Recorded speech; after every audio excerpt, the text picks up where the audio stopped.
예, 반갑습니다. 우리 2교시 마태복음 시작하겠습니다. 지금 빌립보서는 이제 3장 들어가서 하는 중이고, 그래서 12월 중에 빌립보서는 일찍 끝날 것 같아요. 근데 마태복음은 지금 5장 하고 있는데, 만약에 빌립보서가 일찍 끝나면 에, 학기 말까지는 빌립보서 시간에도 마태복음을 해서 마태복음 진도로 계속 나가도록 그렇게 하겠습니다.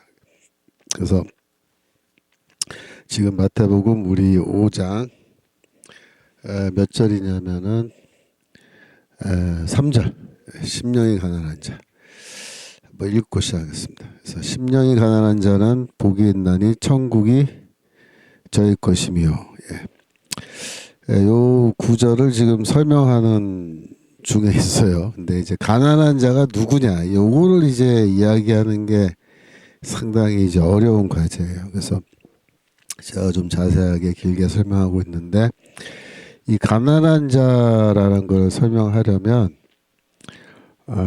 눈먼 자, 귀 먹은 자, 이거를 먼저 설명해야 돼. 이걸 설명하지 않고는 가난한 자가 누군지를 설명하기가 어렵습니다. 그래서 이사야서로 돌아가서 이사야서에서 제일 먼저 눈먼 자, 귀 먹은 자가 누구냐, 그걸 이제 설명하는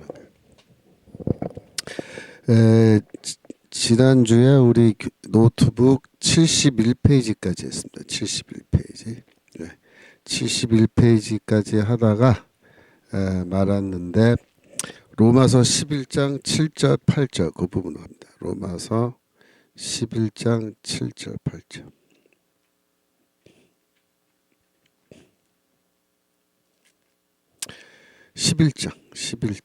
로마서 11장 7절 8절. 그러적 어떠하뇨? 이스라엘이 구하는 그것을 얻지 못하고. 이스라엘이 구하는 게 뭐예요? 하나님의 의.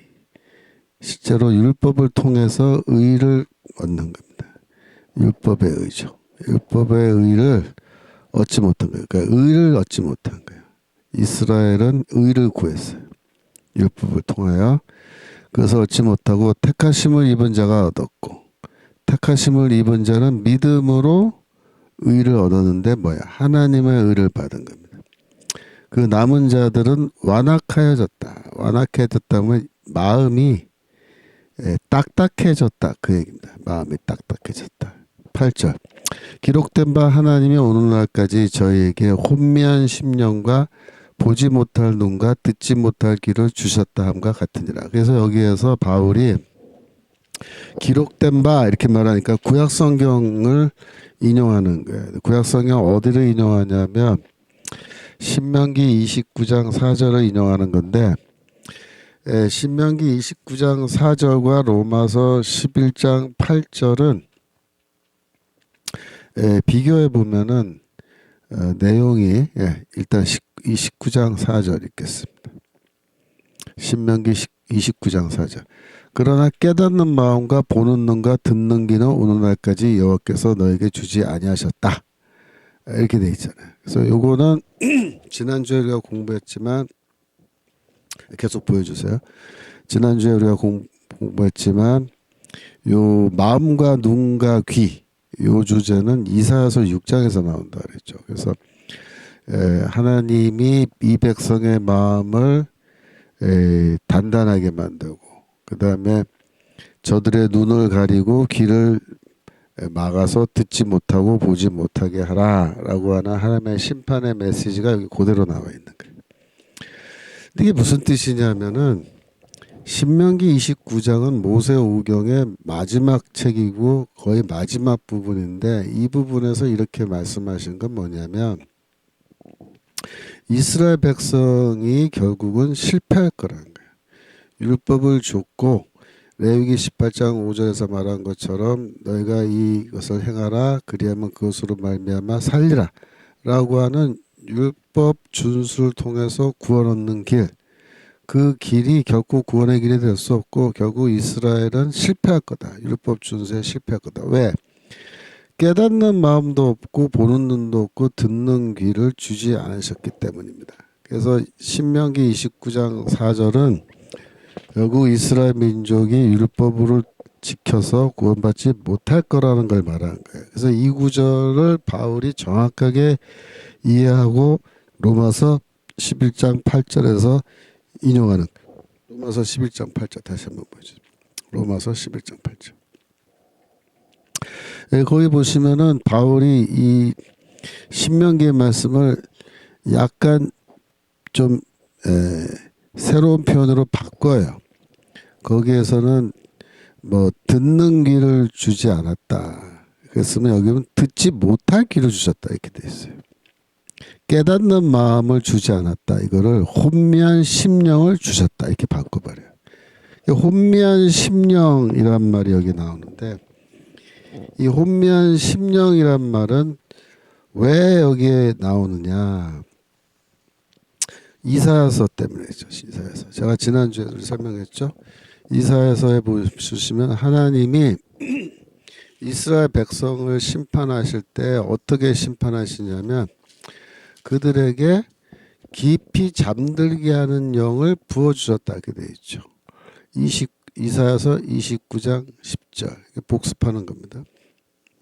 29장 10절 9절부터 보시면 너희는 소경이 되고 소경이 되라. 그들의 취함이 포도주로 인함이 아니며 그들의 비틀거림이 독주로 인함이 아니고 그들은 뭐에 취했냐면은 여호와께서 깊이 잠들게 하는 신을 너희에게 부어주어서 거기에 취해 있다는 거예요. 깊이 잠들게 하는 영. 너의 눈을 감기셨음이니. 그죠? 10절 너희 눈을 감기셨으니 눈은 선지에 너희를 덮이셨으니 머리는 선견자라. 그래서 하나님이 백성들의 지도자들부터 먼저 이 혼미한 영 깊이 잠들게 하는 영이 바로 혼미한 영이야. 그 혼미한 영을 부어주셨다라 그러는데 바울이 요 구절을 신명기 29장 4절과 결합시키는 거예요. 그래서 로마서 11장 8절에서 하나님이 너희에게 깨닫는 마음 주지 않았다를 어떻게 바꾸냐면 혼미한 심령을 주셨다로 바꾸는 거예요. 왜? 이사야서 29장 10절에 깊이 잠들게 하는 신, 영 그걸 말하기 때문에. 그래서 이 굉장히 중요한 건데 마음과 눈과 귀 그죠? 마음과 눈과 귀입니다. 마음은 어떻게 됐어요? 깨닫지 못하는 마음, 혼미한 영에 가득 취해버린 그런 마음. 그래서 어떻게 돼요? 딱딱해진 마음, 완악한 마음. 그 다음에 귀는 막혀서 듣지 못하고 눈도 덮여서 보지 못하는. 요 주제가 이 마태복음에 앞으로 계속 나와요. 자, 마태복음 13장 13절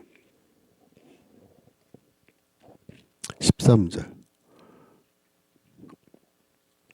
자 보겠습니다. 내가 저희에게 비유로 말하기는 즉 내가 비유로 저희에게 이야기하는 그 이유는 저희가 보아도 보지 못하며 들어도 듣지 못하며 깨닫지 못함이니라. 그 뭐냐면 들어도 듣지 못하고 보아도 보지 못하고 깨닫지 못하게 하려고 일부러 비유로 말하는 거다 이렇게 말하는 거예요. 이상하지 않아요?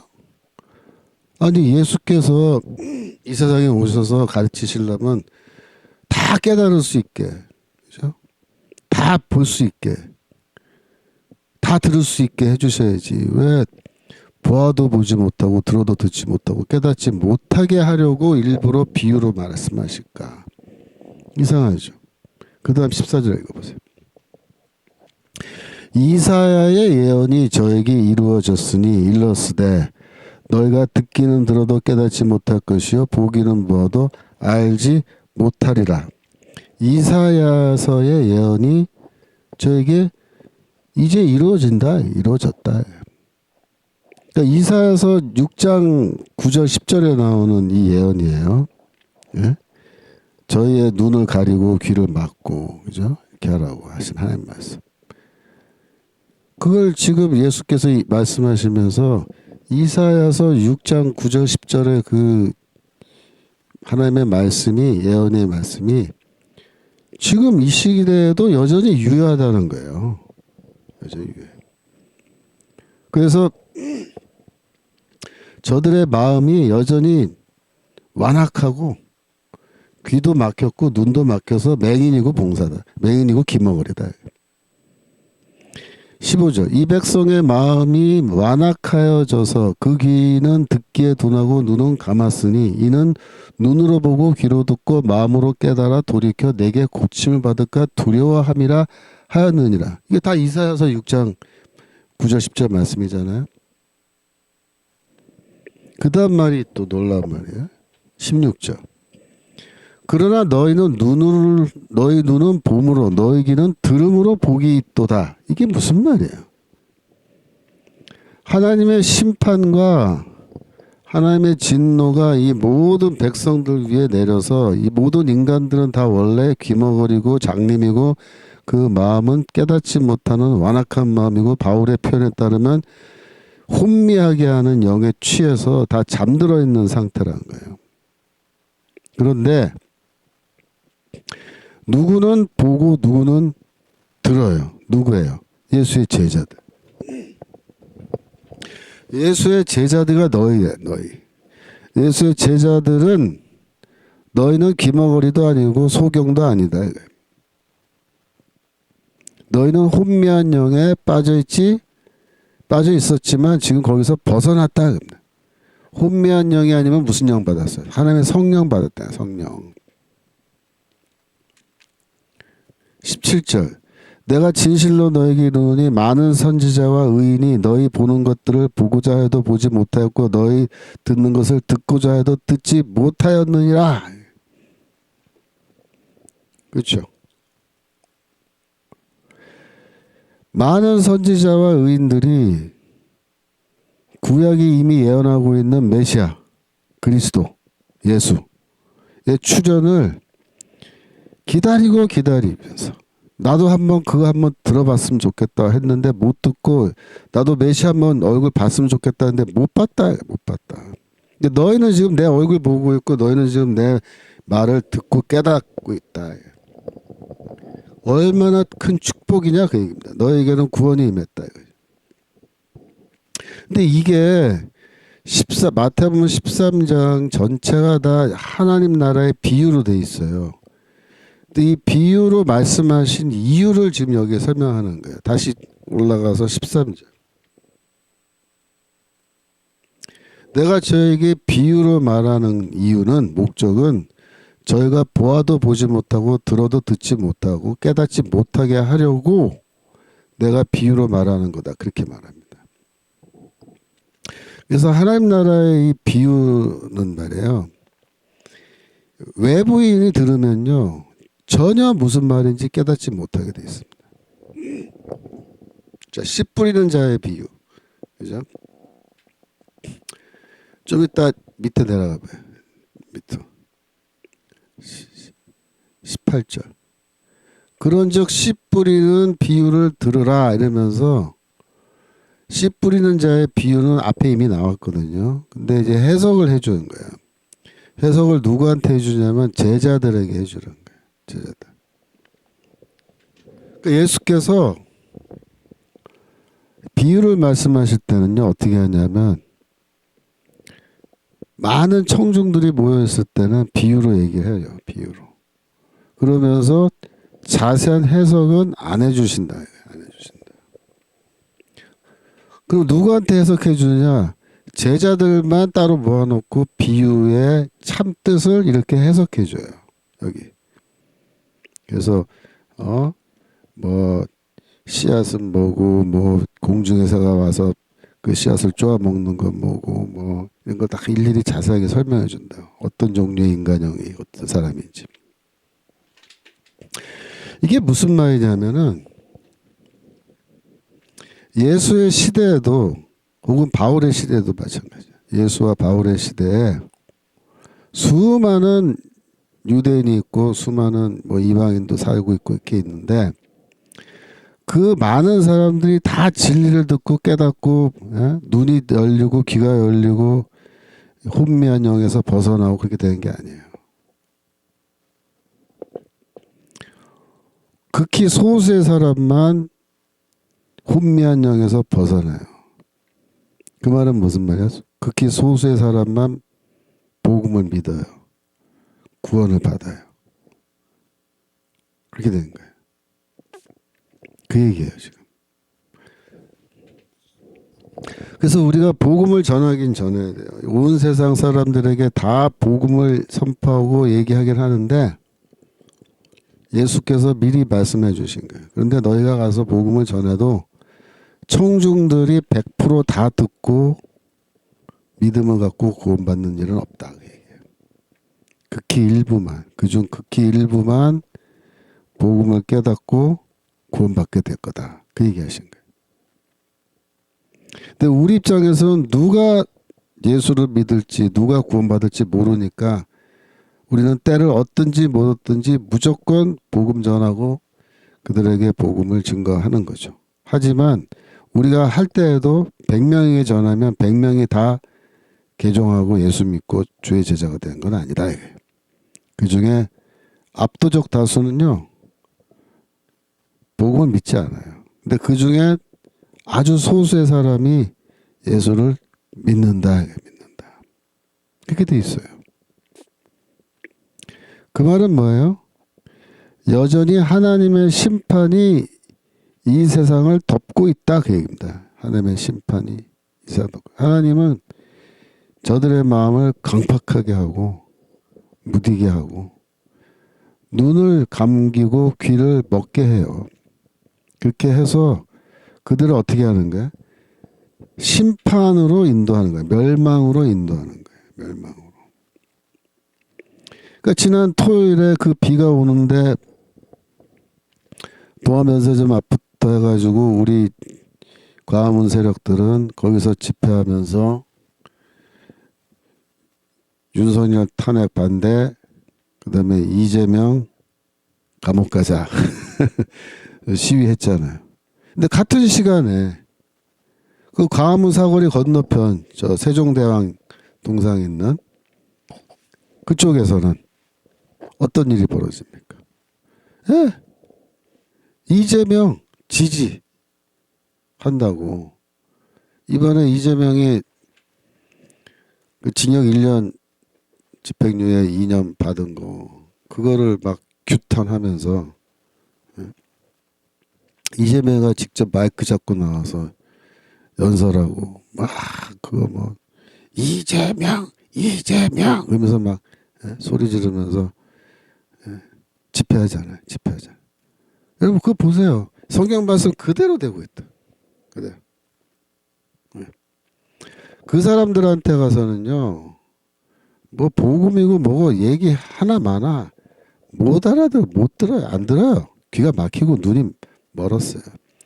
눈이 어느 정도 멀었냐 하면 이재명이 지금까지 저지른 그 죄들 이미 전과 사범이잖아요. 이 전과자거든요. 이미. 근데 그 거짓말하고 뻔뻔스럽게 그거 법원에서 사실관계 근거해서 판결 내렸는데도 가 정치적 판결이다 그러면서 막 난리치고 그러면서 그동안 뭐 했습니까? 사법부, 검찰, 판사들 탄핵해야 된다고 겁박하고 그 상식적으로 봐도 그 미친놈들 아니에요. 그 정신 나간 그 범죄자를 그러니까 웃기는 거예요. 범죄자고 그 사법 리스크가 있다는 걸 다 알았어요. 근데 민주당에서 그 사법 리스크가 있다는 걸 알면서도 그 범죄자를 당 대표로 하고 대통령 후보로 출마시켜서 지난번 선거를 한 거예요. 그 정도로 이 눈이 멀었다고요. 귀가 멀고. 근데 더 웃기는 건 뭐냐면 국민들 50% 정도가 그 이재명이 지지한 거예요. 그러니까 25만 표, 24만 표 차이로 간신히 이겼잖아요, 윤석열이. 근데 그때 그 누굽니까? 그 정의당 당대표 이름이 생각나네. 정의당 대표가 그 후보로 나와서 80만 표로 가져갔다고요. 예? 그래서 정의당 심상정이 그래, 심상정. 정의당 심상정이가 출마해서 80만 표 가져갔기 때문에 우리가 25만 표 차로 이긴 거예요. 만약에 심상정이가 사퇴하고 이재명이랑 같이 단일화했으면요, 80만 표가 글로 갔으면 우리가 못 이겨요. 그 정도로 이 국민들이 귀머거리 장님 상태라고요. 심상정이. 그래서 우스갯말로 나라를 구한 여인이 누구냐. 나라를 구한 여인이 누구냐면 심상정이라는 거야. 지난번 투표 때 대통령 선거할 때 심상정이가 끝까지 후보 사퇴 안 하고 80만 표 가져가서 윤석열이 25만 표처럼 이기게 해줬으니까 심상정이가 나라를 구한 여인이다. 예. 어떻게 보면 참 아이러니죠. 그 정도로 대한민국이 심각한 거예요. 우리 상황이. 눈과 귀가 먼 사람들이 저렇게 많은 거예요. 저렇게 많아요. 네. 그래서 지금도 이 이사야서 6장 9절 10절의 이 심판의 말씀은요. 그대로 유효한 겁니다. 이재명이 같은 인간을 무슨 솔직히 말해서 그 당시에 이재명이 말고 다른 사람이 후보로 나왔으면요 표 더 많이 가져갔을 거예요. 예. 저는 이재명이 나올 때 정말 다행이다. 저 사람 나와서 우리가 이길 수 있겠다. 만약에 다른 사람 나왔으면요, 예를 들어서 안희정이 같은 사람이 대통령 후보로 나왔으면요 못 이겨요. 우리가 그 당시 못 이겼어요. 조국이 나와서도 아마 조국이 이겼을 것 같아요. 힘들어요, 우리가. 근데 이재명이 나와서 우리가 쉽게 이긴 거예요, 어떻게 보면. 근데 그러면 안희정이랑 조국이는 어떻게 된 거냐? 이재명이를 대통령 만들려고 하는 세력들이 매장시킨 겁니다. 특히 안희정이는 뭐 거의 저쪽 세력에 의해서 작전에 걸려들어서 매장당한 거죠. 그래서 감옥 갔잖아요. 그러니까 그 정도로 저쪽이 무자비한 거예요. 어제 그저께 토요일 날 이재명이 나와서 연설하면서 나는 안 죽습니다. 이재명이는 절대로 안 죽습니다. 그렇게 연설했다 그러죠. 그 사람들이 뭐라 하냐면은 진중권이가 그랬다 그래요. 텔레비에 나와서 이재명이가 안 죽는다는 말은 사실이다. 이재명이는 절대 안 죽는다. 그 대신에 그 주변 사람들이 죽는다. 그랬다는 거 아니야. 그 주변 사람 누구야? 김문기 이런 사람이죠. 예? 그러니까 참 주변에 죽은 사람이 한두 명이 아니잖아요. 대여섯 명 죽었잖아요. 다 자살로 뭐 처리됐지만 자살 아닐 거다. 다들 그렇게 생각하잖아요. 그죠? 이재명 주변에 있는 사람들, 결정적 증거를 할 수 있는 사람들은 다 죽었어요. 특히 대장동 관련해서. 이재명은 안 죽어요. 그 주변에 있는 사람들이 죽어나가는 거지. 정말로 죽어나가는 농담이 아니고 말 그대로. 예. 심지어 진중권이 같은 좌파리가 진중권이 뭐 한동훈이의 뭐라 하다 책사라 그러면서 진중권이가 한동훈이 편이잖아요. 지금 같은 편이잖아요. 한동훈이랑 진중권이 같은 놈이 그런 말을 할 정도니까 말할 것도 없죠. 하여튼 그래서 이사야서의 예언이 이루어졌는데 예수 당시에도 이루어졌고 지금도 그래요. 지금도. 그래서 눈 뜨고 귀가 열리고 혼미한 영에서 벗어난 사람들만이 이 예수의 말씀의 참 뜻을 깨닫고 그의 제자가 되고 그리고 구원받아요. 종말의 때. 저쪽 광화문 저기 세종대왕 동상 앞에서 모였던 사람들, 네. 그 인간들 다 하나님의 심판 안에서 다 멸망당한다. 그렇죠? 주사파 세력부터 해서 동독여대 그 페미니즘에 빠진 PC주의자들, PC 세력들 다 망하는 거예요. 예, 8명 고고인이 이재명 때문에 8명 자살, 대장동 사건 때문에 유동규 씨도 자살하려다 미수에 그쳤다. 그렇죠? 예. 살벌한 거예요. 살벌한 거예요. 예. 무서운 동네입니다. 그쪽 동네. 무서운 동네. 예, 주사파 세력들. 그러니까 하여튼 우리가 진짜 무서운 놈들과 맞서 싸우는 거예요. 징그러운 놈들, 징그러운 놈들 한마디로. 무섭고 징그러운 놈들. 아주 징한 놈들이. 성경 말씀대로라면은 그들은 하나님의 심판 아래 이미 있는 거예요. 눈 감기고 귀 먹고. 그래서 72페이지입니다. 예수가 하나님 나라에 대해 직접적으로 말하지 않고 비유를 사용하여 설명하는 의도는 모든 사람이 듣고 깨달아 구원받지 못하게 하려는 것이라고 말씀하신다. 예수는 처음부터 모든 유대인을 다 구원하려고 의도하지 않으셨다. 그러나 예수의 제자들은 영적으로 눈이 열리고 귀가 열려서 볼 수 있게 되고 듣고 이해할 수 있게 되었다. 예수 그리스도 통해 주시는 구원은 영적 맹인이 눈을 뜨고 영적 귀머리가 다시 들을 수 있게 되는 것이다. 이게 신구약 성경의 공통적인 메시지인 거예요. 이사야서의 6장 9절 10절의 예언이 지금까지 유효한 겁니다. 사도행전 28장 26절. 바울도 그렇게 말해요. 사도행전 28장은 마지막 장이죠. 사도행전에 28장 25절부터 23절부터 봅시다. 23절.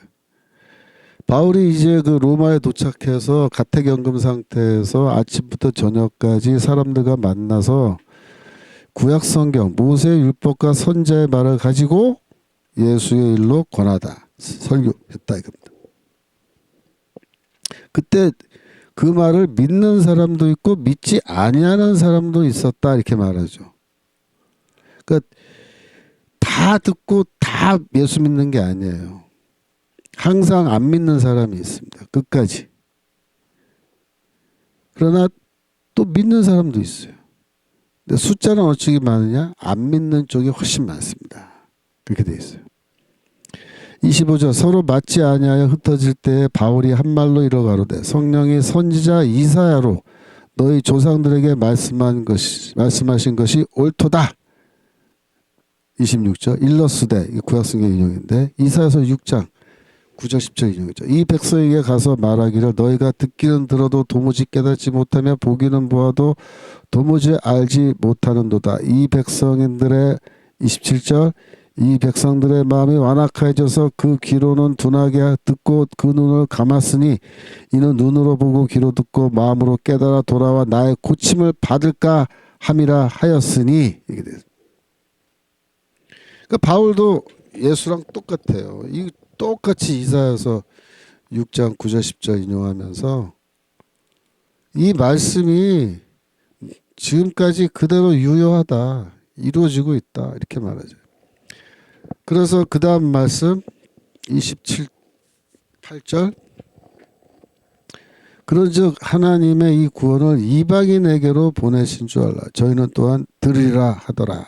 그래서 바울이 그래, 너 유대인들이 안 들으니까 이제 우리는 이방인들 향해서 교회는 선교하고 나갈 수밖에 없다. 이렇게 얘기하는 거예요. 바울도 모든 유대인들이 다 예수 믿을 거라고 생각하지 않아요. 예. 대다수는 영적 맹인, 귀머거리 상태예요. 그런데 놀라운 건 뭐냐면 유대인 중에 일부, 그 다음에 이방인들 중에서도 일부가 눈이 열리고 귀가 열린 거예요. 그죠? 하나님의 백성 되는 거예요. 구원받은 자 되는 거예요. 우리도 그렇잖아요. 우리도. 그래서 우리는 다행스럽게도 혼미하게 하는 영, 이 영에서 벗어난 거예요. 영적 맹인, 영적인 귀머거리 상태에서 벗어난 거예요. 그 얘기하는 거예요. 그래서 이제 이사야서 29장 18절, 19절, 이게 중요한 구절인데 이거를 이제 우리가 읽고 바로 이해할 수 있도록 준비가 된 거예요. 이사야서 29장 18절. 그날에 왜? 구원의 날이에요. 구원의 날에. 하나님의 구원의 날에 귀머거리가 책의 말을 들을 것이며 어둡고 캄캄한 데서 소경의 눈이 볼 것이며. 여러분, 그래서 귀머거리와 소경, 이게 어떤 사람이에요? 정말로 귀머거리와 소경 말한 거예요. 육체적인 귀머거리, 육체적으로 봤을 때 소경, 그게 아니고 영적으로 귀머거리입니다. 영적으로 귀먹고 영적으로 눈이 먼 사람들이 이제 드디어 하나님의 구원의 때에 눈과 귀가 열리게 된다. 그게 누구야? 예수의 제자들이죠. 예수가 말씀하셔요. 너희는 듣고 봄으로 복이 있느니라. 이사야서 여기에 이 예언이 너에게 이루어졌다. 그들도 그때 보고 듣는다 그럴 때 대체 뭘 보고 뭘 듣는 건지 너무나 궁금해서 이사야 선지자도 나도 그거 한번 듣고 봤으면 좋겠다 했지만 못 보고 죽었어요. 근데 예수의 제자들은 복이 있어. 왜? 너희는 지금 나를 보고 내 말씀을 듣고 있다. 얼마나 복되냐. 그 얘기죠. 29장 19절 그 다음 절. 그 다음 보세요. 겸손한 자가 여호와를 인하여 기쁨이 더하겠고 사람 중 빈핍한 자가 이스라엘의 거룩하신 자를 인하여 즐거워하리니. 여기서 겸손한 자, 빈핍한 자 나왔죠. 자 보세요. 이 겸손한 자, 빈핍한 자가 앞에 보면은 소경과 귀머거리 하고 같이 나온단 말이에요. 그러니까 소경과 귀머거리가 영적으로 귀먹고 영적으로 눈먼 사람이기 때문에 19절에 이 겸손한 자, 빈핍한 자가 이게 다 가난한 자거든요. 이 가난한 자가 경제적으로 궁핍한 자가 아니고 영적으로 가난한 자다라는 의미로 사용된 거예요. 그렇죠? 여기서. 그래서 제가 지난주에 말씀드렸잖아요. 이사야서에서 가난한 자라는 형용사가 정말로 경제적으로 가난한 자를 가리킬 때도 사용되지만 그렇지 않은 경우도 있다. 언제냐? 지금 이사야서 29장 19절에 나온 요 단어, 겸손한 자와 빈핍한 자가 이게 가난하다는 뜻이거든요. 그래서 겸손한 자는요, 히브리어로 아나우라는 동사예요. 아나우. 이 아나우를 지금 겸손한이라는 뜻으로 번역했는데 아나우의 기본적인 뜻은요, 가난하다. 가난하다. 그게 우선적인 뜻이에요. 물론 고난당하다 이런 뜻도 있고 겸손한 뜻도 있어요. 70인역에 보면요, 이 첫 번째 단어, 이 겸손한을 프토코스라는 단어로 번역했어요. 프토코스는 헬라어로 가난하다라는 뜻이 가난하다. 그러니까 겸손하다라는 요 단어가 번역이 겸손하다라고 할 필요가 없어요. 그러니까 가난한 자가 여호와를 인하여 기쁩니다. 이렇게 가난한 자로 번역해도 돼요. 그래서 이 70인역은 주전 2세기경에 이제 번역된 건데 그 당시에 이 유대인들이 이 겸손하다라는 아나우라는 히브리어 단어인데 번역할 때 이걸 그냥 가난하다라는 뜻으로 가난한 자라고 번역해버린 거예요. 그렇게 이해를 하는 거예요. 그 당시에도. 그러니까 우리도 이걸 가난한 자로 봅니다. 근데 영적으로 가난한 자지 실제로 경제적으로 궁핍한 자를 가리키는 게 아니다. 두 번째 빈핍한 자라고 했을 때 이때는 에브온이라는 단어 계속해서 보여주세요. 에브온이라는 단어인데 빈핍한 자.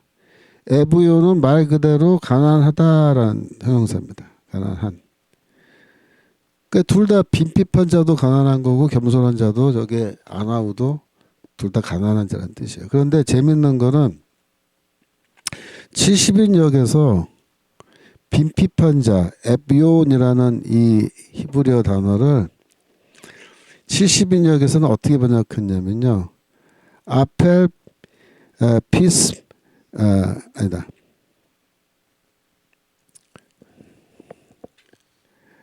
맞아. 아펠 피스메노이, 아펠 피스메노이로 번역했습니다. 그래서 이게 아펠 피조 동사의 수동 분사형인데 엘피조라는 동사가 희망하다라는 동사, 희망하다. 근데 거기에 아포라는 접두어가 붙으면요 분리를 나타내. 분리. 희망에서로부터 분리된 거예요. 희망하다가 아포가 붙으면 그러니까 엘피조가 희망하다라는 동사인데 아포가 붙으면 어떻게 되냐면 앞에 피조가 돼서 뜻은 희망을 상실하게 하다 그런 뜻이에요. 희망을 상실하게 하다. 그런데 이게 수동태니까 희망이 상실된 희망이 없어진 그런 뜻입니다. 희망이 없어진. 빈핍한 자를 희망이 없어진 자로 그렇게 번역한 거예요. 즉 70인역 번역한 사람도 그 유대인들도 이 빈핍한 자가 경제적 개념이 아니라고 생각한 거예요. 희망이 없어진 사람들. 즉 하나님의 심판 아래에 있어서 심판 아래에 있고 그래서 하나님 외에는 아무런 소망이 없는 자들 그런 뜻입니다. 그러니까 겸손한 자, 빈핍한 자 이 단어가 절대로 경제적 개념이 아니란 걸 보여주는 거예요. 어떤 개념? 영적으로 가난한 자들이다. 이런 말입니다. 왜 영적으로 가난한 거냐? 이 사람들이 사실 경제적으로도 물론 가난하게 된 건 맞아요. 뭐 땅도 다 잃어버렸고 그죠? 땅도 다 잃어버렸고 포로로 잡혀갔잖아요. 그러면 포로로 잡혀가서 돌아와서 그죠? 돌아와서 자기 고향에 돌아와서 또 열심히 일해서 돈 벌어서 땅을 다시 회복하고 돈 많이 벌면 그러면 가난한 자 아니잖아요. 그죠? 근데 성경은 뭐라고 얘기냐면 그런 사람들도 다 뭐다? 가난한 자고 희망이 없는 자들이다. 소망이 없는 자들이다. 이렇게 말해요. 그러니까 이게 경제적 개념이 아닐까. 하나님의 심판을 받아서 아직 그 심판 아래에 있기 때문에 영적으로 봤을 때 가난하다. 아담이 그렇죠. 아담이 세상 만물이 다 자기 발 아래에 있었잖아요. 얼마나 아담은 부자입니까? 그렇게 따지면. 그런데 에덴에서 쫓겨났잖아요. 쫓겨나서 거지가 된 거예요. 거지가. 그러니까 아담은 가난하게 된 거죠. 경제적으로. 근데 아담이 받은 심판이 그 기껏해 경제적으로 가난하게 된 거 그것 같아요? 아니라고요. 영적인 가난이에요. 영적인 가난. 그게 아담에 내려진 심판의 본질이라고. 그래서 아담이야말로 하나님의 심판 아래에 있는 사람인데 왜 가난하냐면 하나님 이외에는 아무런 소망이 없어요. 오직 하나님만이 구원 주실 수 있다. 그런 개념입니다. 만약에 여러분들이 겸손한 자를 가난한 자로 번역하지 않고 겸손한 자를 뭐 예를 들어서 심성이 겸손한 자 이렇게 해석하면 안 돼요. 이거는 이때 아나우라는 동사는 심성이 뭐 겸손하다 그런 뜻보다도 원래 하나님 앞에서 신분이 높아졌으나 강제로 신분이 낮춰진 상태의 사람 그런 뜻으로 보는 건 가능해요. 그런 의미에서 겸손하게 되어진 자. 심성이 겸손한 게 아니고 낮아진 자, 낮아진 자. 지위가 낮아진 자. 원래 겸손하다는 것은 낮은 걸 말한 거거든요. 낮은 신분. 낮은 거. 원래 이스라엘은 어떤 신분을 갖고 있었어요? 출애굽기 19장 6절 너희는 내게 대하여 제사장 나라가 되며, 그죠? 제사장 나라라고요. 신분이 높아요. 그러면 출애굽기 19장 6절.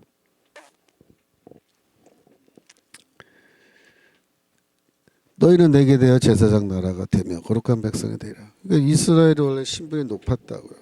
세계 민족 중에 제사장 나라예요. 제사장 민족. 근데 어떻게 됐어? 완전히 그냥 멸망당하고 바벨론의 포로로 끌려가고 박살이 났잖아요. 이 스테이터스, 이 신분을 잃어버린 거예요. 출애굽기 4장 22절. 거기서는 너는 내 장자라 그랬어. 22절. 이스라엘은 내 장자라. 그죠? 이스라엘은 내 아들, 내 장자라. 신분이 높아야 나죠. 높죠. 민족 중에 장자 민족이에요. 장자. 첫째 아들. 근데 어떻게 해? 결국은 바벨론의 포로로 끌려가는 수치를 당했다. 그러니까 이건 막 강제로 낮춰진 거죠. 그래서 겸손한 자를 강제로 신분이 낮춰진 자로 그렇게 봐도 가능해요. 근데 제가 보기엔 그것보다도 둘 다 하여튼 가난한 자로 봐도 아무 문제 없어요. 시편 107편에 보시면 이 겸손한 자가 단순히 겸손한 자가 아니고 심판받아서 겸손하게 된 자다라는 걸 보여줘요. 12절 10절부터 보겠습니다. 사람이 흑암과 사망의 그늘에 앉으며 공고와 쇠사슬에 매임은 하나님의 말씀을 거역하며 지존자의 뜻을 멸시했기 때문이다. 이렇게 말합니다. 12절 그러므로 수고로 저희 마음을 낮추셨으니 보세요. 수고로라는 말은 뭐냐면 그가 고통을 주어 그런 말이에요. 고통을 주어. 그가 고통을 주어 저희의 마음을 겸손하게 하셨으니 그런 말이에요. 그 다음 13절. 이에 저희가 그 근심 중에 여호와께 부르짖음에 그 고통에서 구원하시되. 그래서 겸손한 자가 어떤 사람이냐면 좀 더 올라가 봐요. 조금만 하나 더 위에. 겸손한 자가 하나님이 고난을 주셔서 고통을 주셔서 저의 마음을 강제로 낮추어 가지고 그죠? 겸손하게 만든 거예요. 저의 마음을 겸손하게 했는데 그들이 어떻게 해요? 마음으로 여호와께 부르짖어. 하나님 저 살려주세요. 저 좀 살려주세요. 이게 겸손한 자. 이게 겸손한 자. 예. 하나님 외에는 저를 도우실 분이 아무도 없습니다. 이 세상에. 아무도 저를 도와줄 수 없습니다. 하나님 제발 저를 도와주세요 하면서 울면서 매달리는 게 누구예요? 그게 겸손한 자. 이 겸손한 자는 제가 그랬잖아요. 하나님 심판 아래 있는 자라고. 시편 147편 3절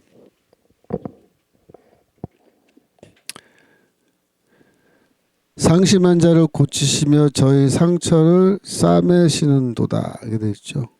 6절로 내려가세요. 6절 여호와께서는 겸손한 자는 붙드시고 악인은 땅에 엎드려 뜨리시는도다. 겸손한 자 나왔죠. 네? 이 겸손한 자가 누구냐면요. 앞에 나온 상심한 자예요. 상심한 자. 상처를 싸매준다 그랬잖아요. 3절에. 예? 왜? 얻어 맞았기 때문에. 얻어 터진 거야. 하나님한테. 하나님께 얻어 터져가지고 마음이 상심해서 겸손하게 된 거예요. 그러면 이런 겸손한 자는 하나님 살려주세요 이러면요. 하나님이 돌아보신다는 거예요. 돌아보신다. 그래서 11절에 가시면 11절 중요한 말씀이에요. 자기를 경외하는 자와 그 인자심을 바라는 자들을 기뻐하시는도다. 누가 하나님의 인자심을 바랄까요? 얻어 터져가지고 겸손하게 된 거예요. 강제로 낮아진 자들. 그래서 하나님의 인자심, 하나님의 자비 외에는 나에게는 아무런 해결책이 없습니다.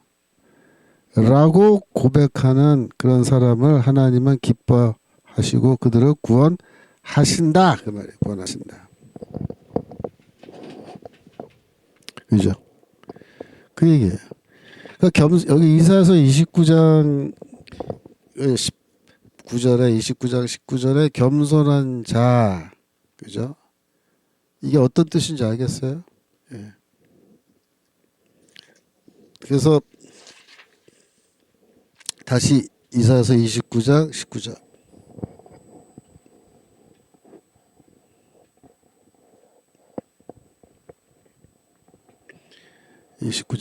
겸손한 자가 여호와를 인하여 기쁨이 더하였고 빈핍한 자가 이스라엘 거룩하신 자를 인하여 즐거워하리니. 그래서 이 영적인 기머거리와 영적인 소경이 하나님의 구원을 받고 얻어 터져가지고 강제로 지위가 낮아진 겸손한 자가 드디어 하나님께 살려달라고 빌었는데 이제 하나님의 구원을 받고 영적으로 빈핍한 자, 가난한 자죠. 그래서 이런 사람들이 하나님의 구원을 받는다라고 그렇게 돼 있어요. 그러니까 가난하다라고 하는 이 형용사는 이사야서에서 두 가지 뜻으로 사용되는 겁니다. 첫 번째는 정말로 경제적으로 궁핍한 자라는 뜻으로 사용되기도 했고, 어떤 때는 경제적으로 궁핍한 게 아니라 하나님의 심판 아래 있는 인류입니다. 인간을 비유적으로 가난한 자라고 그렇게 이야기할 때도 가난하다라는 형사가 사용된 거예요. 그래서 이거를 더블 미닝이라고 그래요. 영어로 더블 미닝. 우리말로는 한자를 써서 중의, 더블 미닝으로 사용됐다. 중의적으로 가난하다라는 형사가 중의적으로 사용됐다. 그렇게 말해요. 그래서 이 이사야서를 쭉 다 읽어보면은 하나님이 너희가 왜 가난한 자를 더 핍박하고 그들을 더 털어먹고 이렇게 하느냐라고 이제 말씀하실 때는 하나님의 그 심판과 정죄의 맥락에서는 경제적으로 가난하다라는 뜻으로 사용돼요. 하지만 이 희망과 구원의 맥락에서는 경제적으로 가난한 자가 아니고 영적으로 가난한 자, 하나님의 심판 아래 있는 이스라엘을 가리키는 말로 그렇게 사용되는 거예요.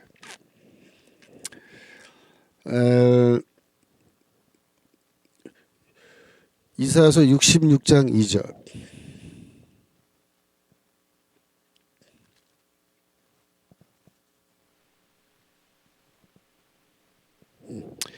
나 여호와가 말하노라 나의 손이 모든 것을 지어서 다 이루었느니라. 무릇 마음이 가난하고, 그죠? 심령에 통회하며 나의 말을 인하여 떠는 자, 그 사람은 내가 권고하려니와. 여기서 마음이 가난하다라는 요 구절에서 마음이라고 하는 요거는요 히브리어 본문에는 없어요. 예.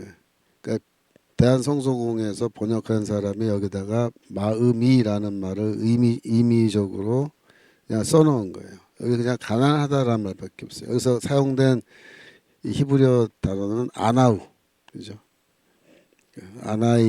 아나이나 아나우 똑같은 거예요. 아나이라는 형용사인데 겸손하다라고 번역할 수도 있죠. 그래서 29장 19절에서는 겸손한 자라고 번역했지만 여기서는 그냥 가난하다라고 또 번역했어요.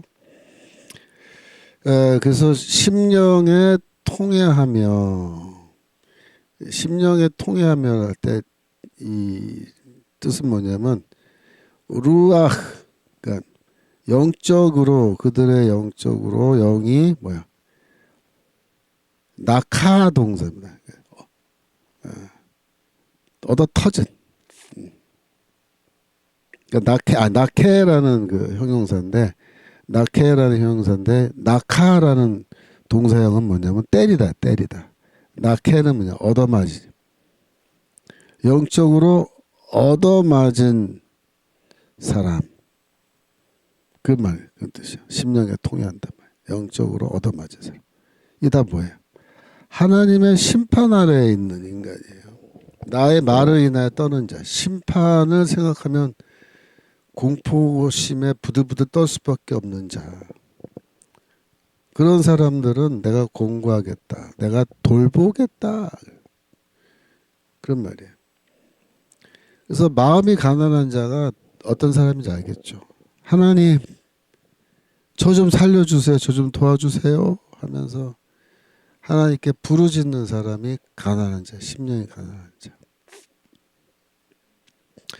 그러니까 이사야서 61장 1절 다시 한번 보겠습니다. 61장 1절.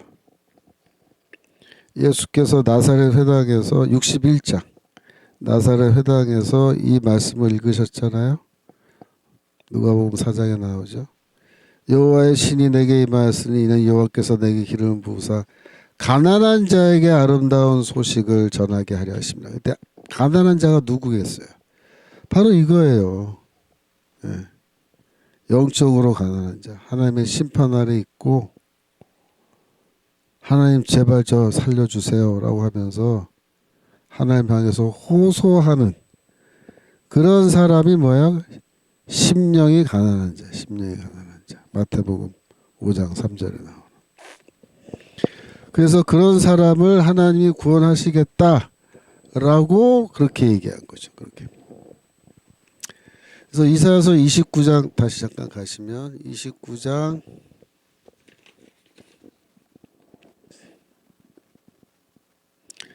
19절 아까 우리가 봤잖아요. 19절.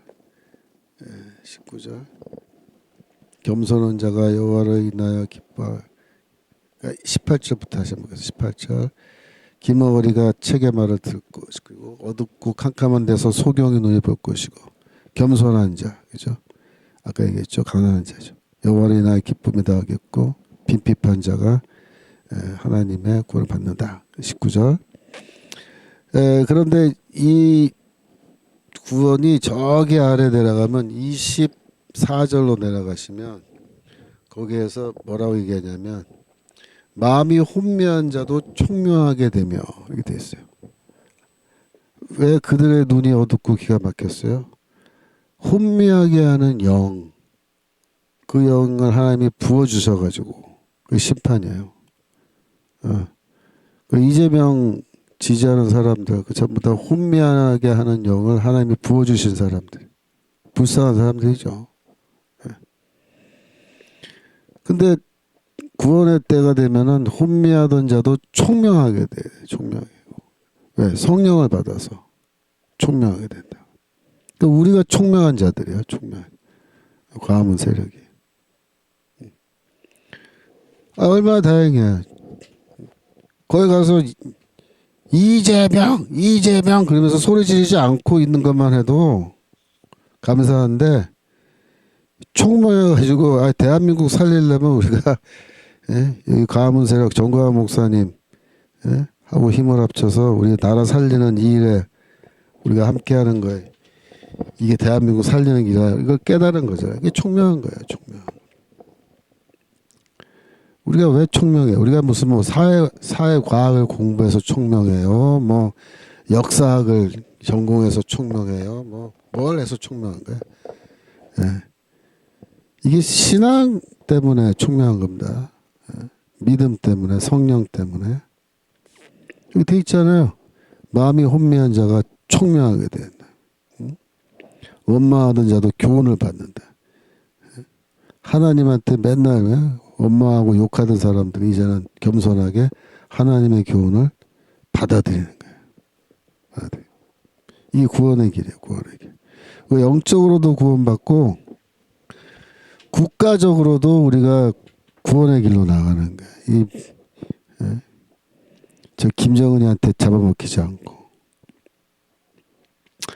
지금 김정은이가 아직 그 트럼프 대통령이 지금 대통령으로 당선됐는데 북한이 아직 공식 입장을 내놓지 않고 있어요. 뭐 당선을 축하한다 이런 말도 안 하고 트럼프가 대통령 됐다 이런 뉴스도 내지 않는데요. 지금 조용히 가만히 이러고 있는 거예요. 왜 그런지 아세요? 그 원래 지금 그 트럼프가 평소에 뭐라 그랬냐면 내가 대통령이 되면 김정은이 바로 만날 거다 막 이랬단 말이에요. 그때 김정은이가 무지하게 좋아했어요. 그래서 이제 생각해봐요. 이제 트럼프가 다시 대통령 돼서 자기랑 협상하고 잘하면은 돈 퍼준다고 하면은 얼마나 좋아요 지금 자기가. 그런데 지금 분위기가 묘하게 돌아가는 게 트럼프 진영에 지금 내각이 구성이 되고 있는데 상당히 그 북한에 대해서 강경한 입장을 갖고 있는 그런 사람들로 지금 내각이 구성되고 있어요. 그러니까 지금 분위기가 북한 때려잡는 쪽으로 가는 게 아닌가. 김정은이도 지금 헷갈리는 거예요. 트럼프는 분명히 자기 대통령 되면 나랑 만나서 협상한다고 했는데 그러면 한몫 단단히 챙길 수 있겠구나 생각했는데 내각 구성을 보니까 지금 북한 때려잡자는 사람들로 쫙 지금 구성이 되고 있단 말이에요. 이게 지금 무슨 사인이냐 이거죠. 근데 거기 이유가 있어요. 왜 이유가 뭐냐면 그 트럼프 대통령이 사실 이거 유세하던 과정 중에서 제일 힘들었던 때가 그 펜실바니아에서 그 총알 귀 맞고 지나간 그 무렵인데 그 무렵에 뭐가 있었냐면은 그 뉴욕에서 그 트럼프 대통령 재판이 있었어요. 재판. 그 재판에 만약에 지면은 이 굉장한 그 어려움을 겪을 수밖에 없는 그런 위기 상황이었고 그 다음에 표대결로도 그 당시에 쉽지 않았어요. 그래서 굉장히 어려웠는데 일설에 의하면은 그때 그 실리콘밸리의 이 기업가들인데 여러분이 잘 아는 뭐 일론 머스크는 물론이고 일론 머스크를 포함해서 실리콘밸리의 아주 보수적인 정치 철학을 갖고 있는 보수 정치를 지지하는 기업가 그룹이 있어요. 그 사람들이 트럼프 총알 스쳐 지나가던 가장 위기 상황, 그 당시 어려운 상황에서 트럼프와 만난 거예요. 그래갖고 그때 이 사람들이 JD 벤스라고 하는 사람을 부통령으로 해달라고 요청을 하고 그걸 트럼프가 받아들였는데 이때 그 실리콘밸리의 우파 측 기업가들의 가장 맏형이 누구냐면 피터 틸이라는 사람, 피터 틸. 그 사람이 일론 머스크하고 같이 페이팔을 창업한 사람이에요. 페이팔은 이거 아시죠? 인터넷에서 결제하는 시스템. 처음 만들어서 엄청 돈을 벌었다고요. 근데 이제 피터 틸이 그 맏형 노릇하는 사람인데 지금 미국 부통령 JD 벤스는 피터 틸 회사에서 일하던 직원이었어요. 처음에 젊었을 때. 그래서 이 JD 벤스를 누가 키웠냐면 피터 틸이 키운 사람이에요. 그러니까 이 실리콘밸리의 우파 측 이 기업가들은 계속해서 정치 자금을 지원하면서 하원의원, 상원의원 이런 사람들을 계속 키워왔어요. 우파 측 정치가들은. 그 중에 하나가 JD 벤스예요. 지금 부통령이죠. 그런데 피터 틸이 트럼프를 찾아가서 그때 당시에 피터 틸이 찾아가서 담판을 지었다는 거예요. 그러니까 부통령으로 JD 벤스를 지명하라. 그러면 우리가 당신 돕겠다. 그래가지고 트럼프가 그걸 받아들인 거예요. 그래서 이 우파적 기업가들이 완전히 어마어마한 천문학적 액수의 정치헌금을 트럼프한테 하면서 이 트럼프 세력과 합류한 건데, 그게 왜 중요하냐면 트럼프의 다른 건 다 좋은데 제일 어려운 문제점이 뭐였냐면 트럼프가 국제정치 외교죠. 외교 면에서 굉장히 좀 정리되지 않은, 쉽게 말하면. 그래서 우크라이나 문제라든가 대만 문제라든가 한반도 문제라든가 유럽 문제라든가 이런 이 문제들에 대해서 이 트럼프의 정책이, 외교 정책이 조금 좀 문제점이 있었어요. 나쁜 점이 있었다고. 그래서 우리도 트럼프가 되면은 우리 대한민국에 굉장히 안 좋은 일이 일어난 게 아니냐 걱정을 많이 했단 말이에요. 그러는데 이 피터 틸과 일론 머스크와 같은 이런 기업가들이 제이디 벤스를 부통령으로 밀어놓고 트럼프 세력에 합류하면서 그런 걱정이 조금 줄어들었어요, 지금. 왜냐하면 이 기업가들은 쉽게 말하면 이 기업을 운영하고 전 세계적으로 물건을 팔아야 되고 이런 사람들이기 때문에 국제 정세에 굉장히 민감하다고요. 그래서 가능한 한 자기들이 무역하고 이런데 어려움이 없게끔 국제 정세를 안정적으로 끌고 가는 그런 걸 선호해요. 그러니까 트럼프의 외교 정책은 미국의 안정적인 그런 세계 질서를 유지하지 않고 미국이 손 떼겠다는 거였거든요. 우리는 뭐 세계가 어떻게 되건 상관없이 미국은 다 철수하고 다 손 떼겠다는 건데, 이 기업가들은 그렇지 않아요. 그렇게 하면 안 된다. 미국이 계속 이 세계 경찰 노릇도 좀 어느 정도 해줘야 되고 정치적 안정과 경제적 안정을 확보해줘야 된다. 특히 이 반서방 세력하고는 싸워야 된다. 이런 입장이기 때문에 이 기업가들이 지금 들어갔어요. 그래서 지금 현재 트럼프 행정부 2기에 이 강요들을 지금 계속 임명하고 있는데 40대, 30대, 40대에서 막 임명이 나오잖아요. 이게 트럼프가 원래 갖고 있던 인맥이라기보다는 이게 이쪽 그룹, 그러니까 제디 벤스 쪽에서 갖고 있던 이 사람들이에요. 그쪽 사람들이 지금 내각으로 다 들어가는 거예요. 그러니까 실제적으로 트럼프가 원래 자기가 재선 운동하던 그쪽 사람들보다 지금 이쪽으로 밀고 들어간 사람들이 정치헌금을 엄청 많이 하고 이번 선거의 판세를 뒤집는 데 큰 역할을 했어요. 특별히 경합주에서 제이디 벤스 때문에 경합주에서 많이 이겼어요. 이게 러스트 벨트 출신이란 말이야, 이 제이디 벤스가. 그래서 그쪽 사람들의 민심이 제이디 벤스 때문에 트럼프 쪽으로 많이 넘어온 거예요. 그래서 경합주에서 승리했거든요. 그러니까 이쪽 사람들이 지금 목소리가 커진 거예요, 그만큼. 그래서 지금 미국 강요들 임명하는데 젊은 사람들이 막 들어가는 거는 이쪽 일론 머스크를 포함한 이쪽 사람들이 자기 편을 막 집어넣는 거예요.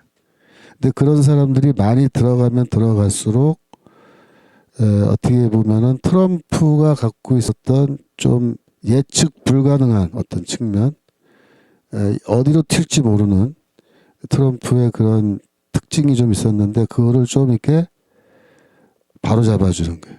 무게중심을 잡아주는 거예요. 무게중심을. 그러니까 트럼프 2기 행정부가 훨씬 더 안정감 있게 이렇게 해나갈 건데, 이 사람들이 동북아시아 지금 대만 문제나 북한 문제, 북한 핵 문제를 바라볼 때 이 사람들은 대체로 북한이랑 이렇게 뭐 돈을 주고 뭐 이렇게 협상하고 그런 것보다는 저 북한은 한번 손을 보는 게 좋지 않겠나라는 그쪽 사람들이, 그런 말을 평소 하던 사람들이 지금 다 들어간 거예요. 국무장관이나 뭐 국방부 장관이나 이런 자리에. 그래서 어떻게 보면은 더 한반도 문제에 대해서 강경한 김정은이가 까불지 못하게 지금 딱 이렇게 하는 이 사람들이 들어갔고, 이거 갑자기 마태복음 하다가 지금 정치 얘기 많은데 여기까지만 얘기할게. 그런데 좋은 점이 또 뭐냐면 미국 그 국방부가, 그러니까 미군이 사실 이 테크놀로지 면에서 군사 무기 체계가 많이 낙후돼 있다고요 지금. 그런데 그 사이에 지금 우크라이나 전쟁하고 이렇게 하면서 이게 지금 전쟁의 양상이 바뀌었다라는 거를 미국도 알게 됐어요. 그러니까 첨단 무기인데 AI, 인공지능을 활용하는 첨단 무기로 미군이 재무장을 해야 된다. 이게 이번 우크라이나 전쟁 이런 걸 통해서 많이 깨닫고, 또 중국과의 이 갈등 겪으면서 이걸 많이 깨달은 건데, 그래서 미국이 군사적으로 첨단 무기로 이거를 다시 재무장해야 되는데, 지금 생각해보세요. 일론 머스크 같이 이쪽 사람들이 다 뭐 하는 사람이냐면 첨단 이 AI 반도체 이쪽 비즈니스를 하는 회사를 다 갖고 있는 사람들이야. 그래서 지금 미국 국방부가 앞으로 어마어마한 예산을 들여서 이 첨단 무기로 육해공군 다 재무장을 할 텐데, 이걸 했을 때 가장 강력한 그 지원을 할 수 있는 회사들을 갖고 있어요. 근데 웃기는 건 뭐냐면 구글 같은 거는 그때 미군에서 국방부에서 너희 AI를 우리 저 미군들 앞으로 위해서 좀 사용할 수 있게 도와달라 했는데 구글은 싫다 그랬어요. 왜냐하면 그거는 좌파라면 구글은 좌파. 그래서 PC주의고 그러니까 이놈들이 우리가 왜 AI 이 기술을 너희 군대에다 주냐, 싫다. 안 한다 그랬어요. 근데 이제 그걸 하겠다는 사람들이 지금 이 사람들이에요. 그러니까 딱 붙은 거예요. 그러니까 이제 앞으로 트럼프 행정부 기간 동안에 어마어마하게 이 미군의 무장이 바뀔 겁니다. 특별히 공군이랑 해군 쪽은 많이 바뀌어요. 그러면 중국이랑 한판 붙으면 중국을 압도할 만한 그런 무장으로 지금 단기간에 쫙 나갈 거고, 그러면서 우리나라가 세계적으로 지금 군수 산업이 발전해 있잖아요. 그 중에서도 우리도 AI나 반도체 기술을 많이 사용하는 그런 무기들을 개발하고 있는데, 그래서 미국이 북한뿐만 아니라 중국을 견제하기 위해서 한국의 이런 군수 산업, 특별히 아주 그 발전해 있는 반도체와 AI 기술 이런 것까지 중요하게 생각하기 때문에 한국은, 또 일본하고 한국은 미국과 뗄래야 뗄 수 없는 더욱 가까운 동반자 혹은 동맹도 아니야, 거의 동반자 관계로 이제 더 상승할 거예요 우리가. 그렇기 때문에 굉장히 중요한 미국의 우방이 될 것이고, 그래서 중국이고 북한이고 한국 건드렸다가는 너희는 죽는다라는 메시지를 이제 줄 겁니다. 그러니까 지금 그런 상황으로 급격하게 이게 돌아가고 있고, 그다음에 우리 국내 문제도 지금 이재명이 깜빵하게 생겼고, 민주당은 이제 뭐 김경수가 돌아오고 이래갖고 이제 내분으로 갈라져서 치고받고 싸우게 생겼으니까 저거 이제 강건도 불구경 팝콘이나 먹으면서 구경하면 딱 좋게 가고 있어요 지금. 그리고 이제 한동훈이도 지금 맛이 갔죠. 그 저기 국민의힘 당원 게시판에 한동훈하고 그 가족들 이름으로 어마어마하게 많은 글을 썼는데, 그 대체 누가 쓴 거냐? 한동훈이 하고 그 와이프가 그 진은자인가 뭐 변호사인데, 하여튼 그 여자가 이 댓글 쓰는 걸 엄청 좋아하는 여자래요. 게시판 글 올리는 거. 그래갖고 뭐 밤을 새서 글을 써서 올렸을 거라는 거예요. 그러니까 그거 이제 문제 터지면요, 한동훈이도 이제 날아가는 거죠. 그러면은 지금 분위기가 많이 바뀔 거예요. 그리고 지금 이재명이가 저거 국회의원직 상실하면은 보궐선거 이제 내년에 해야 되는데, 그 거기에 그때 그 누굽니까? 원희룡이가 그 저기 나왔다 떨어졌잖아요. 이재명한테 져가지고. 그 이제 원희룡이가 거기에 다시 재출마하면은 보궐선거에서 충분히 이길 수 있을 거고, 원희룡이도 다시 컴백하고 뭐 이렇게 되면서 국민의힘도 약간 좀 분위기가 한동훈이 날아가고 원희룡이 들어오면서 분위기가 좀 바뀔 가능성이 커져요. 그러니까 지금 미국에서 일어나는 변화하고 한국에서 일어나는 변화가 이게 동시적으로 지금 진행되고 있어요. 우리한테는 대부분 다 호재입니다. 악재가 별로 없어요. 다 호재. 그래서 앞으로 더 내년에는 더 유리한 상황에서 우리가 싸울 수 있게 될 것 같아요. 특별히 국제 정치 이게 돌아가는 게 굉장히 우리가 정말 이렇게 빨리 변할 줄 몰랐는데 굉장히 빠른 속도로 지금 변하는데 하나님의 역사의 섭리라는 게 그런 것 같습니다. 우리가 정말 믿음으로 기도하면서 나가면은 좋은 일이 그죠? 좋은 일이 계속 있을 것 같아요. 자, 그래서 다시 돌아와서 이사야서 42장 7절. 이사야서 42장 7절. 내가 눈먼 자 소경의 눈을 밝히며 갇힌 자를 옥에서 이끌어내며 흑암에 처한 자를 간에는 말이야 깜빵이다 깜빵. 이제는 깜빵 가자는데 깜빵에서 나오게 할 것이라. 여기서는 이제 그 소경 갇힌 자 흑암에 처한 자 그죠? 이런 사람들이 여기 나오는데 이게 다 누구예요? 이게 다 동급이고 이게 다 하나님의 심판 아래 있는 자예요. 그래서 갇힌 자 이거는 생각해 보세요. 바빌론 포로 상태 같은 거. 바빌론 포로 상태. 예. 아이고 실시간 채팅창에 지금 난리가 났어요. 뭐 지금 다들 제가 몇 마디 했더니 만세 부르고 막. 예. 하여튼 뭐 좋은 일이 있을 것 같아요. 그러니까 우리가 뭐 보람 있는 거죠. 보람 있는 거. 이 국가적인 지금 위기가 다와서 우리가 당장에 저거 11월 달에 윤석열 탄핵되면 어떡하냐 이게 제일 큰 걱정이었잖아요. 예? 그리고 저놈들이 윤석열 탄핵 나오면서 이재명이 감옥 안 가고 빠져나가려고 그 난리 친 거고 우리가 걱정 많이 했는데 뭐 상황이 반전되고 있어요. 이재명이 실형 판결 떨어지고 저쪽에서 난리 나고 예? 그러면서 미국에서는 트럼프가 됐는데 트럼프가 되는 것도 걱정했잖아요 우리가. 근데 예? 지금 묘하게도 그쪽 실리콘밸리 세력이 쫙 들어가면서 트럼프 진영 내부도 굉장히 분위기가 달라지고 있어요. 그러니까 전통적으로 트럼프 진영에 있던 사람들이 지금 그 일론 머스크가 뭐 마음대로 다 한다 그래갖고 막 주객 전도됐다고 뭐라 그런다고 뉴스에 나오잖아요. 근데 그게 과장이 아니고 그리고 그 일론 머스크 혼자 하는 게 아니에요.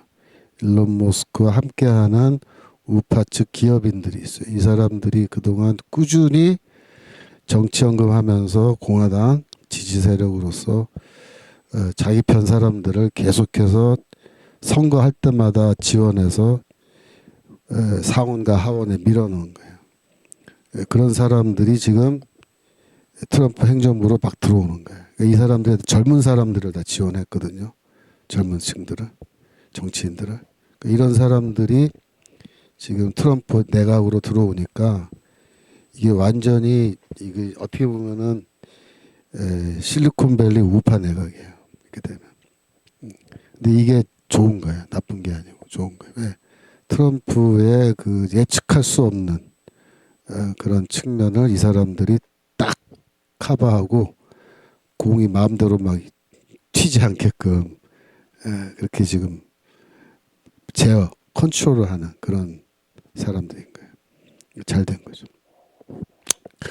자, 그래서 이 여기에 갇힌 자, 눈먼 자, 흑암에 처한 자, 이 전부 다 이스라엘이 바벨론 포로로 잡혀가서 살던 거, 이집트에서 노예 생활하던 거, 이런 거 다 연결되는 거예요. 다 심판 아래에 있는 이스라엘, 또 심판 아래에 있는 인류, 또 아담. 그러면서 뭐야? 우리, 나 자신, 우리를 다 묘사하는 말이다. 그러니까 소경이라 그러면 누가 소경이야? 뭐 이러면 안 돼요. 내가 소경이야. 갇힌 자, 누가 갇혀있는 자? 내가 갇힌 자, 내가 갇힌 자. 누가 흑암에 처한 자야? 내가 흑암에 처한 자야. 그죠? 이렇게 돼요. 그래서 이게 항상 그렇게 생각하시대요. 성경은 다른 사람 얘기하는 게 아니라 내 얘기, 나의 이야기를 하고 있어요. 그러니까 단순하게 가난한 자를 무슨 사회 경제적 지표를 기준으로 해서 뭐 민중이다. 그런 식의 해석하면 안 되는 거예요. 민중신학, 해방신학은 가난한 자를 경제적으로 궁핍한 자라고 보는 거죠. 그게 다 틀린 거예요. 잘못된 거예요. 듣고서라니 하나님 앞장서 오신 정고한 목사님들 건강 주시옵소서. 맞습니다. 어제 그때 자기 80까지는 살 수 있을 것 같다고 얘기하시면서 100세까지 살고 싶다고 말씀하셨는데 80 이상 사셔야죠. 100세까지 사셔야죠. 건강 주시면 하나님 건강 주시면 다 살 수 있습니다. 우리가 또 많이 도와드려야 되고 기도해야 되죠. 자, 누가복음 6장 20절.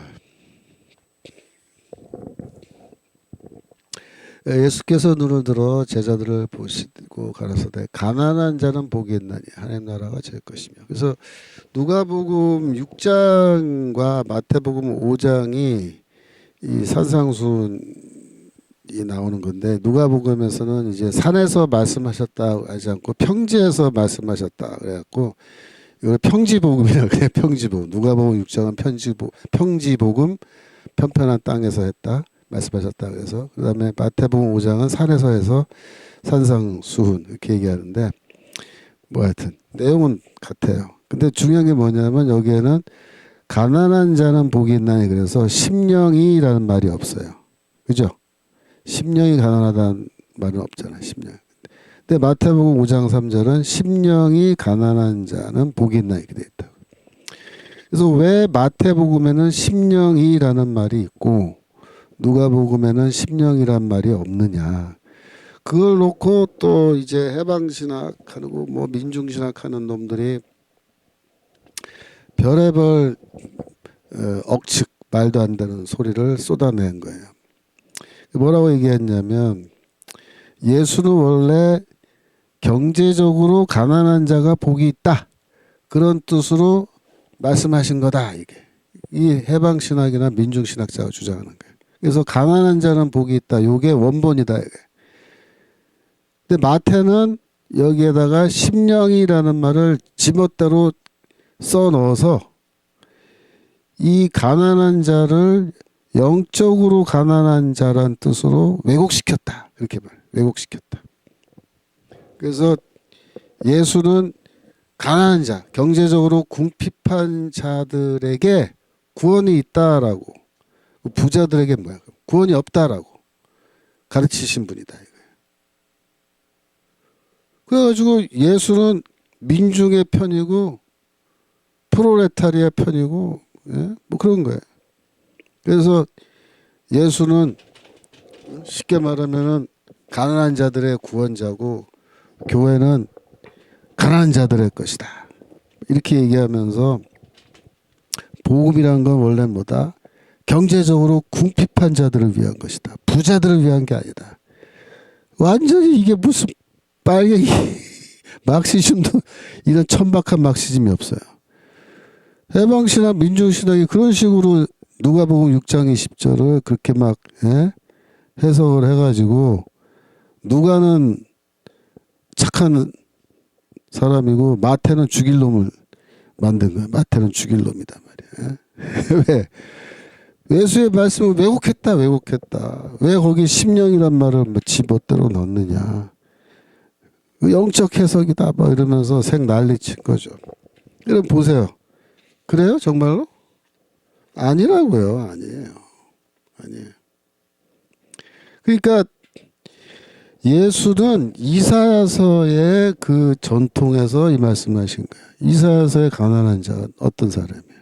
경제적으로 궁핍한 자 아니라 그랬죠. 제가 이사야서에서 말하는 가난한 자는 하나님의 심판 아래에 있는 사람 말한 거다. 그죠? 여러분 그 당시에 예수 당시에도 부자들 많았어요. 뭐 삭개오 같은 사람 부자였죠.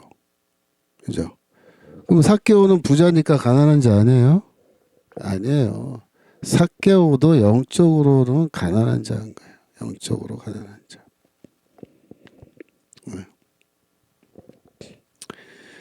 예수는 그렇게 말씀하신 거예요.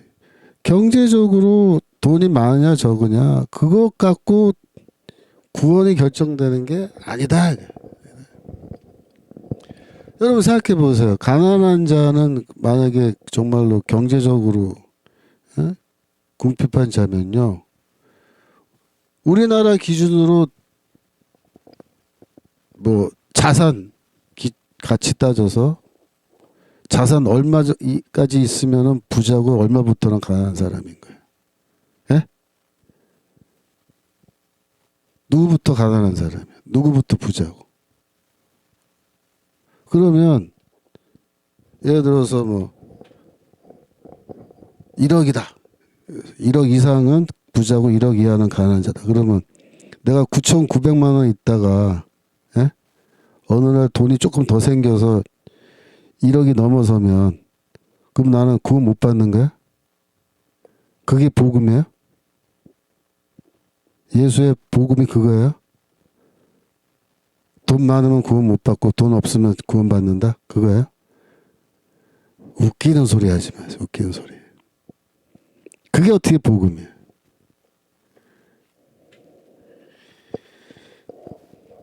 그러니까 이 구원이라는 거는 돈에 많고 적음하고 사실 상관이 없는 거예요. 경제적으로 가난한 게 구원도 아니죠. 그리고 경제적 빈곤에서 벗어나는 게 그런 구원이에요? 그것도 구원 아니에요. 이 좌파 신학은 경제적 빈곤에서 벗어나게 해주는 게 구원이라고 얘기해요. 그래서 그 사회복음이라고 사회복음. 구원은 가난을 벗어나게 하는 거다. 그러면 생각해 보세요. 그러면 그 새마을 운동은 그러면 가난에서 벗어나게 해준 거네. 그럼 그건 구원이네. 좌파들은 그러면 새마을 운동 좋아해야 될 거 아니야. 이 자식들은 새마을 운동은 또 싫어해요. 박정희 싫어하고 해방신학자, 민중신학자들. 앞뒤도 안 맞는 소리 하는 거죠. 실제로. 그러니까 가난이라고 하는 거는 그게 가난이 선한 거냐 악한 거냐 혹은 부유함은 선한 거냐 악한 거냐 그건 선한 것도 아니고 악한 것도 아니에요. 아무 상관없는 거예요. 물질이라고 하는 거는요 선한 거야 악한 거야. 여기 내 주머니에 여기 돈이 있다 그러면 여기 5만 원짜리 있다 그러면 이 5만 원짜리가 선한 거예요 악한 거예요? 5만 원짜리 뭐 만 원짜리 이게 선한 거야 악한 거야? 물질은요 중립적인 거예요. 그 자체가 선하지도 않고 악하지도 않아요. 악한 건 뭐가 악한 거냐? 인간의 욕망이 악한 겁니다. 인간의 욕망. 죄의 본질은 인간의 욕망이에요. 돈 자체가 문제가 아니에요. 인간이 재물에 대한 욕망으로 가득 차 있는 것 그거를 문제 삼으시는 거예요. 그거를. 누가복음 18장 25절. 많은 사람들이 이 구절 때문에 걸려 넘어져. 18장 25절. 약대가 바늘기로 들어가는 것이 부자가 하나님 나라에 들어가는 것보다 쉬우니라 하신대. 자 보세요. 부자가 하나님 나라에 들어가는 것보다 낙타가 바늘기로 들어가는 것이 더 쉽다. 라는 이 말씀 때문에 부자는 하나님 나라 못 들어간다. 그렇게 지금 사람들이 착각해요. 그러면 부자는 하나님 나라 못 들어가고 가난한 사람은 들어갑니까? 그것도 아니라고요. 기준은 뭐야? 믿음이에요. 믿음. 그래서 여기서 이 부자라고 하는 이 사람들은 어떤 사람이냐면 물질이 많기 때문에 나는 하나님 없어도 나는 잘 먹고 잘 살 수 있고 하나님이 나 구원해 주시지 않아도 되고 내 인생에 하나님 의지하고 살지 않아도 된다 라고 생각하는 인간들을 말하는 거예요. 근데 만약에 내가 부자인데 하나님, 저는 하나님 없이는 못 삽니다. 저는 하나님 외에는 제 구원자가 없으시고 하나님이 저를 은혜로 구원해 주시지 않으면 저는 이 죄인의 이 상태에서 절대로 구원받지 못합니다. 저는 말할 수 없는 죄인입니다. 라고 생각하는 부자가 있으면 그 부자는 천국 못 가요? 아니라고요. 지금 착각하시면 안 돼요. 여기서 이 말씀에서 부자는 돈 많은 사람이 아니고 물질에 대한 욕망에 가득 차서 하나님 없이도 나는 얼마든지 잘 살 수 있다 라고 착각하는 인간을 말하는 거예요. 근데 인간은요, 부유하건 가난하건 상관없이 대부분의 인간은 다 물질에 대한 욕망으로 가득 차 있어요. 그것이 빌 게이츠건 저 길바닥에 나앉아서 구걸하는 거지건 상관이 없어요. 자, 거지는 그러면 천국 가요? 아무 다른 거 없이도 그냥 거지기 때문에 천국 가요? 그럼 그 거지가 어느 날 복권을 샀어. 근데 복권이 갑자기 당첨이 돼가지고 예? 수십억 부자가 됐네. 그러면 그 거지는 어제까지는 구원 받을 수 있다가 당첨된 그 다음날부터는 구원 못 받는 거예요. 그게 복음이에요? 그게 아니에요. 부자건 거지건 물질에 대한 욕망에 사로잡혀서 물질의 노예로 살아가는 사람은 하나님 나라 못 들어간다 그 얘기예요. 하지만 부자건 가난한 사람이건 심령이 가난해서 하나님을 향해서 자신이 죄인임을 고백하고 하나님 주님 외에는 내 구원자는 없으시고요. 저는 하나님 없이는 이 세상 못 살아갑니다. 하나님만 의지하고 저는 살아갈 겁니다. 제 삶의 주인이 되어주시고 주님께서 이 재물을 어떻게 사용할 것인지 주의 것이오니 주의 뜻대로 제가 사용하도록 도와주십시오. 이러면서 살아가는 사람이 진짜 마음이 가난한 사람인 거예요. 가난한 사람. 하나님은 그런 사람을 원하시는 거예요. 그래서 이 좌익적 세계관에 사로잡힌 그런 해방신학과 민중신학, 그런 신학은 성경을 완전히 엉터리로 해석을 하고 성경이 무슨 가진 자와 못 가진 자 사이에 투쟁을 선동하는 듯한 그런 책으로 그런 식으로 왜곡시킨 거예요. 그래서 제가 그 77페이지 좀 하고 있는데 조금 드릴 말씀이 더 있지만 시간이 거의 다 돼가지고 일단 거기까지 하고 제가 다음 주에 77페이지 중간부터 이어서 강의하도록 하겠습니다. 예, 오늘도 많은 분들이 들어오셔서 같이 수업을 해주셔서 감사하고, 예.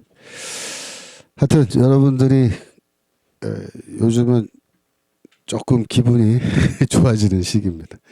하나님께 계속해서 우리가 감사하는 마음으로 기도하고 또 다음 주에도 우리가 또 저쪽 그러니까 25일 날 저 이재명 2차 공판 또 나오잖아요.